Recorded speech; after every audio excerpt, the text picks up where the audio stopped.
കൃഷ്ണന്റെ കാവലനെ അറസ്റ്റ് ചെയ്യുക. CI ശേഖരനെ arrest ചെയ്യുക.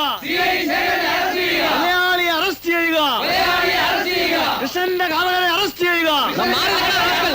ഇൻസ്പെക്ടർ ശേഖരനെ അറസ്റ്റ് ചെയ്യുക. പോലീസ് നീതി പാലിക്കുക. പോലീസ് നീതി പാലിക്കുക. കൃഷ്ണന്റെ കാവലനെ അറസ്റ്റ് ചെയ്യുക. പോലീസ് നീതി പാലിക്കുക. CI ശേഖരനെ അറസ്റ്റ് ചെയ്യുക.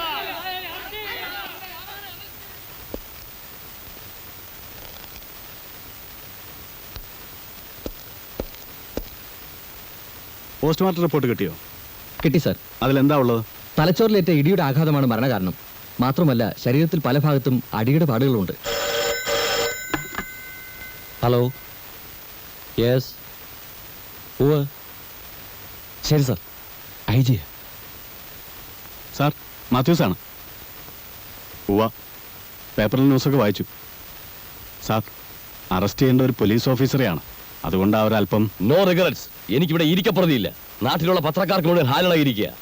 CM തന്നെ 6 പ്രാവശ്യം വിളിച്ചു കഴിഞ്ഞു. അയാൾ ഇനിയും അറസ്റ്റ് ചെയ്യില്ല എന്ന് ചോദിച്ചുകൊണ്ട്. സിവിലിയൻ ആയാലും ശരി, ഫോഴ്സിലുള്ള ആളായാലും ശരി, കുറ്റവാളികൾക്ക് ഒരു ദാക്ഷിണ്യവും പാടില്ല. Effect the arrest immediately.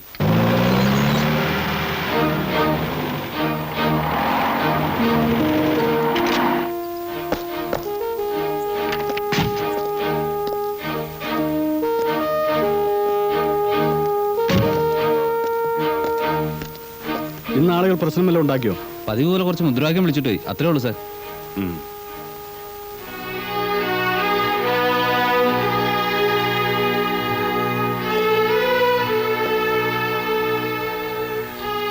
ഒരു അറസ്റ്റ് അവോയ്ഡ് ചെയ്യാൻ ഞാൻ ആവുന്നത്ര ശ്രമിച്ചു നോക്കി. പക്ഷേ പ്രയോജനം ഉണ്ടായില്ല. അത്രയ്ക്കും പ്രഷർ ഉണ്ടായിരുന്നു മോളിൽ നിന്ന്.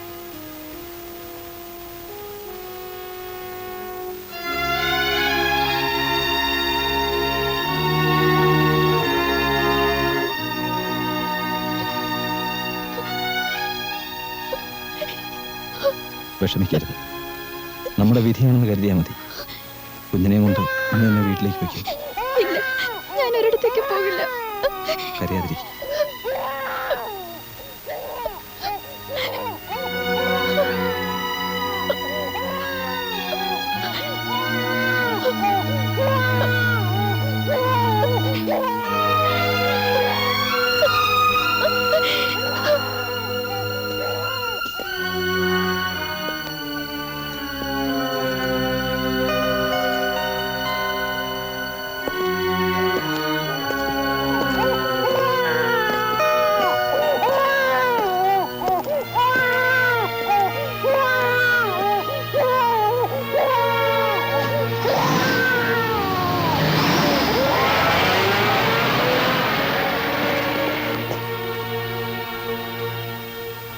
യുവർ ഓണർ, വിസ്തരിക്കപ്പെട്ട സാക്ഷികളുടെ മൊഴിയും മറ്റ് സാഹചര്യ തെളിവുകളും വെച്ച് നോക്കുമ്പോൾ സർക്കിൾ ഇൻസ്പെക്ടർ ശേഖരൻ തന്നെയാണ് കുറ്റം ചെയ്തത് എന്ന് പൂർണ്ണമായും ബോധ്യപ്പെട്ടിരിക്കുന്നു.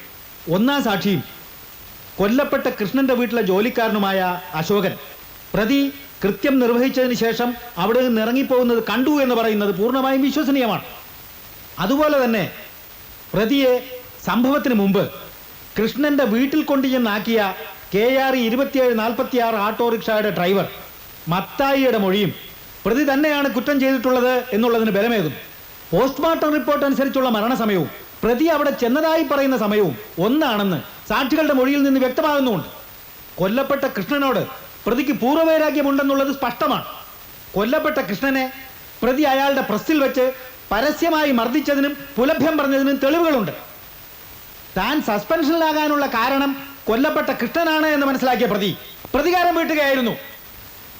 ഏതോ കള്ളനെ പിടിക്കാൻ വേണ്ടിയാണ് പ്രതി കൃഷ്ണന്റെ വീട്ടിൽ ചെന്നത് എന്ന ഡിഫൻസ് വക്കീലിന്റെ വാദം ഒരു തരത്തിൽ നിലനിൽക്കുകയില്ല. കാരണം സസ്പെൻഷനിൽ ഇരിക്കുന്ന ഒരു ഓഫീസർക്ക് ഔദ്യോഗിക ചുമതലകളൊന്നുമില്ല. അപ്പോൾ എന്തിനായി പ്രതി അവിടെ ചെന്നു? അതിനൊന്നും ന്യായമായ കാരണങ്ങൾ ഡിഫൻസ് വക്കീൽ നിരത്തിയിട്ടില്ല. യുവർ ഓണർ, പട്ടണത്തിലെ മാന്യനും പത്രമുടമയുമായ കൃഷ്ണനെ വ്യക്തിവൈരാഗ്യം തീർക്കാൻ വേണ്ടി ക്രൂരമായി മർദ്ദിച്ച് കൊലപ്പെടുത്തിയതാണെന്നുള്ളത് സംശയാതീതമായി തെളിഞ്ഞിരിക്കുന്ന സ്ഥിതിക്ക് ഈ പ്രതിക്ക് ഇന്ത്യൻ ശിക്ഷാ നിയമം അനുവദിക്കുന്ന ഏറ്റവും കഠിനമായ ശിക്ഷ തന്നെ നൽകണമെന്ന് ഞാൻ ബഹുമാനപ്പെട്ട കോടതിയോട് അപേക്ഷിക്കുകയാണ്. That's all your owner.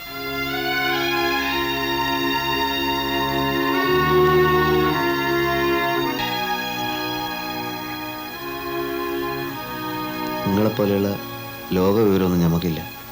പക്ഷെ ഒന്നറിയാം, ഞാനും നിങ്ങളെ വിചാരിച്ച ഈ നാട് നന്നാവില്ല.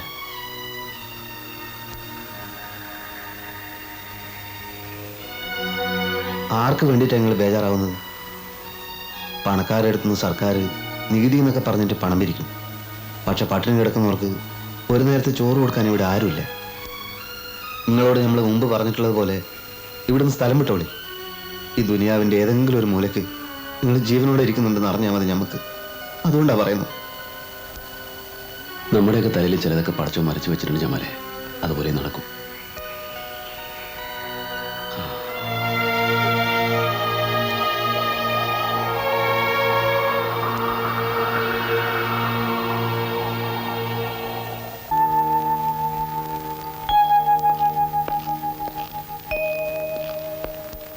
ഒരാൾ കാണാൻ വന്നിട്ടുണ്ട്.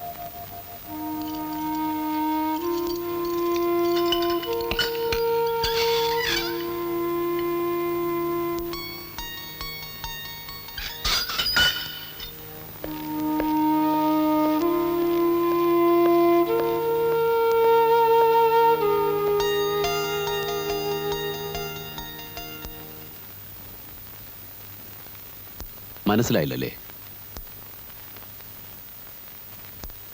രൂപം കൊണ്ട് എന്നെ തിരിച്ചറിഞ്ഞില്ലെങ്കിലും ശബ്ദം കൊണ്ടറിയാൻ നിങ്ങൾക്ക് സാധിക്കും. ഫോണിൽ പലപ്പോഴും നമ്മൾ തമ്മിൽ സംസാരിച്ചിട്ടുണ്ട്. യെസ്, ഞാൻ തന്നെ. ഇങ്ങനെയൊരു കണ്ടുമുട്ടൽ ഞാൻ തീരെ പ്രതീക്ഷിച്ചതല്ല. കള്ളം പുറത്ത്, പോലീസകത്ത്, വിധി എന്നല്ലാണ്ട് എന്താ പറയാ. ഈ അവസ്ഥയിൽ നിങ്ങൾക്ക് എന്നെ ഒന്നും ചെയ്യാനാവില്ലെന്ന് എനിക്കറിയാം. കളവിനേക്കാൾ വലിയ കുറ്റമാണ് കൊലപാതകം. മറ്റുള്ളവരെ വിശ്വസിപ്പിക്കാൻ നിങ്ങളെക്കാൾ എളുപ്പം എനിക്കാണ്. നിങ്ങളൊരു പാവമാണ് മിസ്റ്റർ ശേഖർ. ഉദ്യോഗത്തിനോട് നീതി പുലർത്താൻ മാത്രമേ നിങ്ങൾ പഠിച്ചിട്ടുള്ളൂ. എന്തിന്, ആർക്ക് വേണ്ടി എന്നൊന്നും നിങ്ങൾ ആലോചിച്ചിട്ടേയില്ല. ഉണ്ടോ? നിങ്ങൾ നിരപരാധിയാണെന്ന് എനിക്കറിയാം. എനിക്ക് മാത്രമേ അതറിയാവൂ. കോടതിക്ക് സാക്ഷിമൊഴികളെ വിശ്വസിക്കേണ്ടി വരുമ്പോൾ നിരപരാധികളും ശിക്ഷിക്കപ്പെടും. പക്ഷേ നിങ്ങൾ ശിക്ഷിക്കപ്പെടരുതെന്ന് എൻ്റെ മനസാക്ഷി എന്നോട് പറയുന്നു. നന്മയുടെ ഭാഗത്ത് നിൽക്കുക എന്നത് നീതിപാലകരുടെ മാത്രം കുത്തകയല്ല. അത് നിങ്ങൾ മനസ്സിലാക്കണം. ഞാൻ നിങ്ങളുടെ വീട്ടിൽ പോയിരുന്നു. നിങ്ങൾക്കൊന്നും സംഭവിക്കില്ല എന്ന് നിങ്ങളുടെ ഭാര്യയ്ക്ക് ഞാൻ വാക്ക് കൊടുത്തിട്ടുണ്ട്. അവരത് വിശ്വസിച്ചിട്ടുണ്ടോ ഇല്ലയോ എന്ന് എനിക്കറിയില്ല. കേസിന്റെ വിധി പറയുന്നതിന് മുമ്പ് നമുക്ക് വീണ്ടും കാണാം. Best of luck.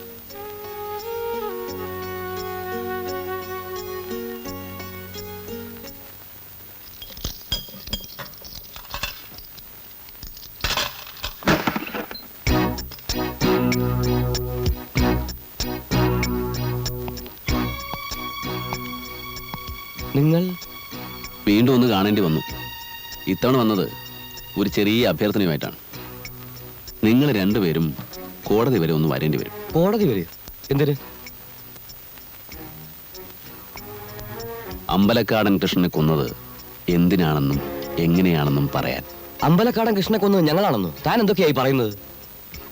നിങ്ങൾ അയാളെ കൊല്ലുന്നത് ഞാൻ കണ്ടതുകൊണ്ടല്ലേ ഇത്ര ഉറപ്പായിട്ട് പറയുന്നത്. അതുകൊണ്ട് കൂടുതൽ ബുദ്ധിമുട്ടിപ്പിക്കാതെ വന്നാൽ. മരിച്ച കൃഷ്ണനോട് എനിക്ക് സഹതാപമോ കടപ്പാടോ ഒന്നുമില്ല. ആരോ കൊന്നു, അയാൾ ചത്തു. പക്ഷേ നിങ്ങൾ കോടതിയിൽ സത്യം പറഞ്ഞില്ലെങ്കിൽ ആ കേസിന്റെ വിധിയും കാത്തിപ്പോ സബ് ജയിലിൽ കിടക്കുന്ന ഒരു നിരപരാധി ഉണ്ടല്ലോ, ഇൻസ്പെക്ടർ ശേഖർ, അയാൾ ശിക്ഷിക്കപ്പെടും. നിങ്ങൾ കോടീശ്വരനാണ്. പ്രഗത്ഭനായ വക്കീലിനെ വയ്ക്കാം. ലക്ഷക്കണക്കിന് കാശ് മുടക്കി സാക്ഷികളെ വിലക്ക് വാങ്ങാം. അതൊക്കെ നിങ്ങളുടെ ഇഷ്ടം. പക്ഷേ തൽക്കാലം എൻ്റെ കൂടെ ഒന്ന് വന്നേ പറ്റൂ. ഇല്ലെങ്കിലോ? ഇല്ലെങ്കിൽ ഞാൻ കുറച്ച് ബുദ്ധിമുട്ടേണ്ടി വരും.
അന്നേ ദിവസം സംഭവം നടന്നത് പൂർണ്ണമായും നിങ്ങൾ കണ്ടോ?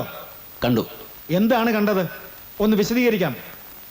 ഞാനവിടെ ചെല്ലുമ്പോൾ അമ്പലക്കാടന്റെ പത്രത്തിൽ വന്ന ഒരു വാർത്തയെ ചൊല്ലിയുള്ള തർക്കം നടക്കുകയായിരുന്നു. വയനാട് റേഞ്ചിൽ ചാരായ ലേലത്തിൽ കുംഭകോണം, മദ്യത്തിന്റെ മറവിൽ മയക്കുമരുന്നുകൾ ഒഴുകുന്നു, ലേലോദ്യോഗസ്ഥന്മാർ അപ്പാടെ കയ്യിലെടുത്ത ഒരു അബ്കാരി കോൺട്രാക്ടറുടെ വികൃതികൾ. എന്താ സത്യമലയിൽ എഴുതിയിരിക്കുന്നേ? ഇതൊക്കെ അവിടെ നടന്നതല്ലേ? വയനാട് റേഞ്ച് കിട്ടാത്തതിന്റെ അസൂയല്ലേ തനിക്ക്? ആയിരിക്കാം. ഞാൻ നിന്നോട് അന്നേ പറഞ്ഞില്ലേ ഇപ്രാവശ്യം വയനാട് റേഞ്ച് എനിക്ക് വിട്ടുതരണമെന്ന്. നീ എന്നെ കയറ്റി വിളിക്കാൻ തുടങ്ങി. അപ്പൊ ഞാൻ വേറൊരു വഴി കണ്ടു, അത്രേ ഉള്ളൂ. നീ വിഷമിക്കൊന്നും വേണ്ടടാ. പോയി മാനനഷ്ടത്തിന് കേസ് കൊടുത്തോ. കോടതിയെ ശിക്ഷിച്ചോട്ടെന്നേ. കോടതിയിൽ പോകാനും നിന്നെ ശിക്ഷിക്കുന്നത് വരെ കാത്തിരിക്കാനുള്ള ക്ഷമയും സമയവും എനിക്കില്ല.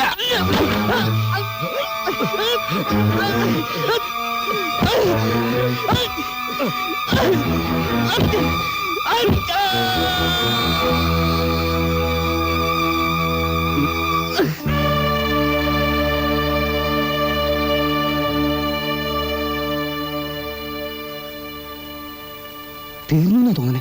വാ പോവാ.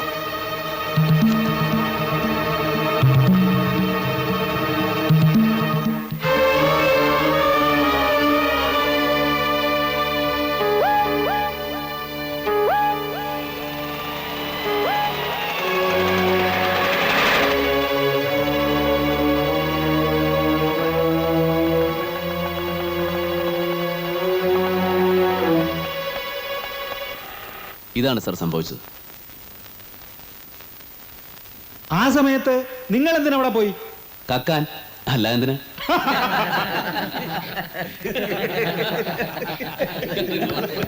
സത്യമാണ്. ഇവിടെ പലർക്കും ഞാൻ ആരാണെന്ന് വ്യക്തമായിട്ട് അറിയാം. പല വേഷങ്ങളിലും അവരെന്നെ കണ്ടിട്ടുണ്ട്.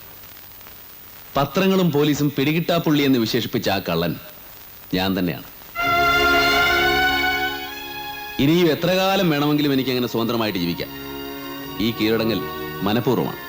ഇല്ലെങ്കിൽ നിരപരാധിയായ ഒരു മനുഷ്യൻ ശിക്ഷിക്കപ്പെടും.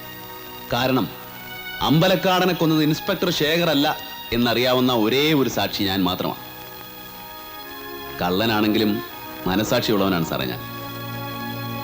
ഇൻസ്പെക്ടർ ശേഖരനെ രക്ഷിക്കാൻ നിങ്ങൾ കെട്ടിച്ചമച്ചുണ്ടാക്കിയ കഥ അല്ല ഇതെന്ന് കോടതി എങ്ങനെ വിശ്വസിക്കും? നിയമം കുറേയൊക്കെ എനിക്കും അറിയാം സാർ.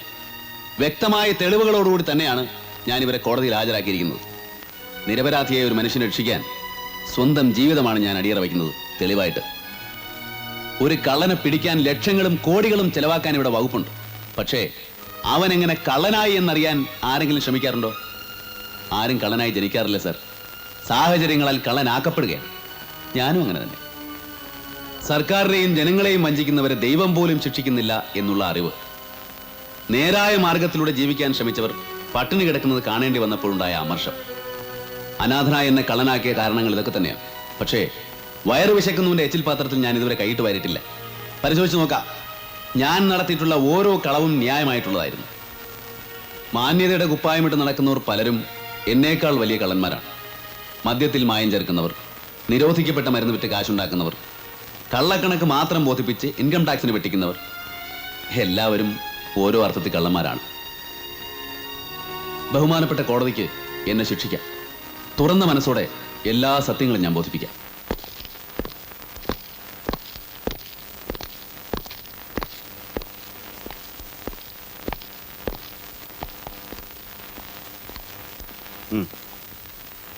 സാർ, എനിക്കൊരു അപേക്ഷയുണ്ട്. എൻ്റെ കയ്യിൽ ശേഖരൻ സാർ വിലങ്ങ് വെച്ചാൽ മതി.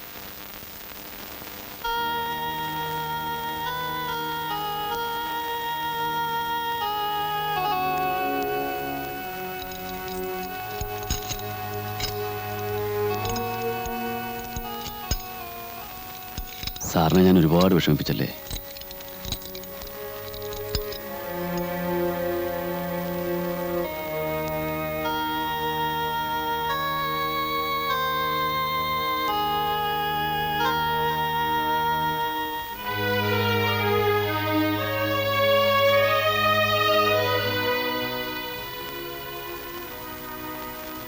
ഇപ്പൊ മനസ്സിലായില്ലേ ഞാനെന്ന് പറഞ്ഞതൊക്കെ സത്യമായിരുന്നു?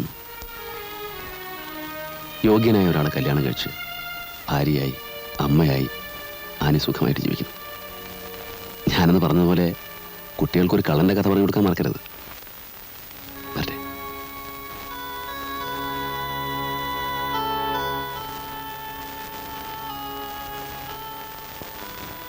മനസ്സിൽ നന്മയുള്ളവരെ ദൈവം കൈവിടിയില്ല. എന്നെങ്കിലും ഒരിക്കൽ വീണ്ടും കാണാം.